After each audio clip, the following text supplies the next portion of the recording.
My name is Tova Serkin. I work for J-Gooders. By now you've probably seen our name wandering around your materials and on various posters and things as well. J-Gooders is basically an online giving platform that helps organizations raise money online and helps people like us find social causes that we care about and donate small amounts of money, sort of like the Barack Obama model.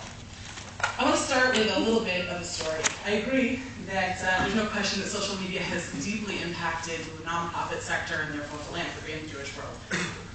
Short story. At Pesach's time, J-Gooders ran a campaign. It's called Find Afikomen. Some of you in the room probably participated.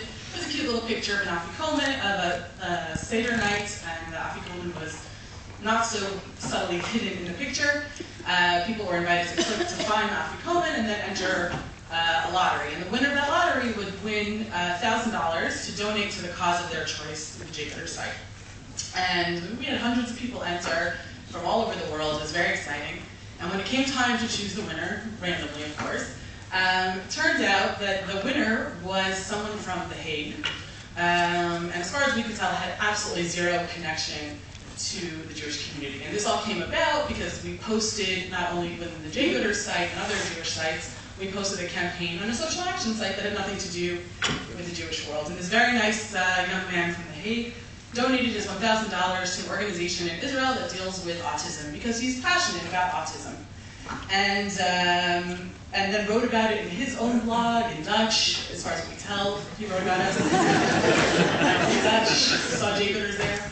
And for us, it was a really exciting moment. I mean, besides the fact that we realized we had infiltrated Europe in a way we didn't anticipate so early on.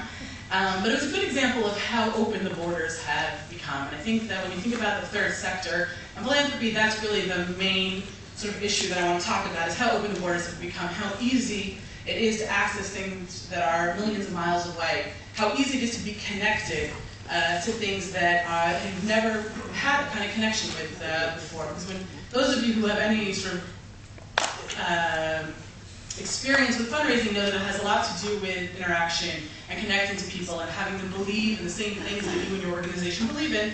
And on the one hand, while the internet makes those impersonal connections that much more difficult, social media has allowed many organizations to overcome that and really leverage the internet for their success as well. And I'll skip ahead to the point that I'll make at the end again, which is that even though I think it has had tremendously good impact for the most part, I think there are some downsides as well that social media has brought organizations and donors to face as well. The non-Jewish world, and I'll stay here mostly about the American nonprofit sector because that's where most of the studies have been done, is extremely, extremely active in the social media world. A study done earlier this year, I think around April this year, said that 74% of nonprofit organizations in the US use Facebook, and that 40% of them raise money through Facebook as well. 4/5 of those organizations commit serious staff time to using social media, whether it's updating the Twitter or the Facebook or blogging or whatever the case may be. Another study by University of Massachusetts said that 90% of nonprofit organizations use something that we would define as social media. Most estimates would say that this is more than the corporate sector. And that's pretty astonishing that so many of them have latched onto it. And there's some obvious reasons why, and maybe some less obvious reasons why as well. And I'll use those numbers going forward just because really very few studies have been done on the Jewish organizations at all. I know one study that talked about Jewish organizations in philanthropy, and it was in the context of a much larger study. And certainly within Israeli organizations, and I'm not into there, there's nothing to say. Israeli organizations are, on average, far behind the rest of the nonprofit sector, at least in the US, in terms of use of social media. So why do organizations use these various tools? First of all, it's easy access, right? It doesn't require a huge investment of time and energy to learn how to use them, for the most, or at least on a basic level. They're free, for the most part. And for most organizations, this is a great way for them to do free marketing, potentially raise some money online. Even if they don't raise all that much money through these things, it's increased exposure, which can always lead later on to large donations. Just randomly off the top of my head, I was looking at Charity Water, which I don't know if it's an organization in the U.S. that brings clean water to places in Africa. It's an amazing, amazing organization. It was written about in the New York Times and had, at last time I checked, nearly 15,000 people following it on Twitter, people who are actively caring about this cause. And then allows organizations this more direct sort of outreach to potential donors and supporters. From the donor perspective, people like you and me who might be donating to a cause, first of all, it provides them with a tremendous amount of information. Again, there's a downside to that as well. If you do donate money, it allows you easier ability to be updated about what's going on. So you gave money to X, Y, and Z project of X, Y, and Z organization, and they tweet or update on Facebook, you can see the direct impact of your money much more quickly. It doesn't matter that the project takes place in Venezuela, okay, because they could easily be having someone from Venezuela providing you with the updates online. And if you're giving, even $20 that far away, it's kind of nice to know where your money is going. Obviously, certain social media sites have really taken advantage of their audiences to do social good as well. Obviously, you've got Facebook causes, and it's unclear that that's a long-term solution for most organizations. Washington posted a rather scathing article on it a few months ago about how unsuccessful it is actually raising money, but hey, you never know. Even Twitter has its sort of Twallers program, which you haven't seen, is a very interesting idea. Until you wrap your mind around it, it might take a while, so I'm not sure it's going to be that useful to organizations.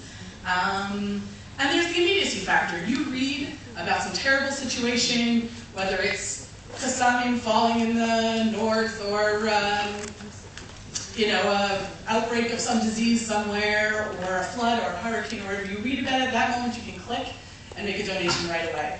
And I think that's for a lot of people. I know for me personally, when I make a donation, it's a lot of times based on something emotional. It's not just something rational. And when I read something that touches me, to know that I can go and immediately make a donation and get feedback from that donation and response to it right away is actually, it's really nice when you're only giving, especially when you're only giving a smaller amount of money. And that's one of the impacts that I think those social media has had in general, not just in philanthropy, and that's democratization.